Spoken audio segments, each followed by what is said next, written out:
देवळा तालुक्यातील कापशीच्या कोळधीर डोंगराला भीषण आग. बातमी देवळा येथून. देवळा तालुक्यातील कापशी येथील कोळधीर डोंगराला सोमवार दिनांक 9 मार्च रोजी दुपारपासून आग लागली. या आगीनंतर परिसरात पर्यावरणाचे खूप मोठे नुकसान झाले असून अंदाज ग्रामस्थांनी व्यक्त केला आहे. वन विभागाने याची काळजी घेऊन चौकशी करावी अशी मागणी नागरिकांनी केली आहे. याबाबत अधिक माहिती अशी की भावशा घाट डोंगराच्या लगत असलेल्या व कापशी गाव शिवराळ तळी कोळधीर डोंगराला आग लागली.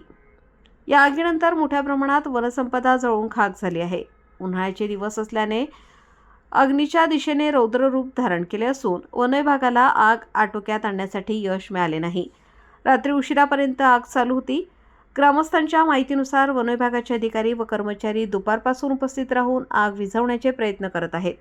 पण आगीच्या हिशोबाने अपुरे मनुष्यबळ आणि डोंगराच्या माथ्यावरील आग जिथे असल्यामुळे आग आटोक्यात आणणे शक्य नसल्याचे समजते. उन्हाळ्याच्या दिवसात डोंगरावर वणवा पेटण्याचे प्रकार घडत असतात. यात मोठ्या प्रमाणावर पशुपक्षी आगीच्या भक्षस्थानी पडतात. तसेच लहान मोठे वृक्ष गवत जळून खाक होत असल्याने पर्यावरणाचे नुकसान होत आहे. आगीचे नेमके कारण वन विभागालाही समजत नसल्याची खंत ग्रामस्थ व्यक्त करीत आहेत.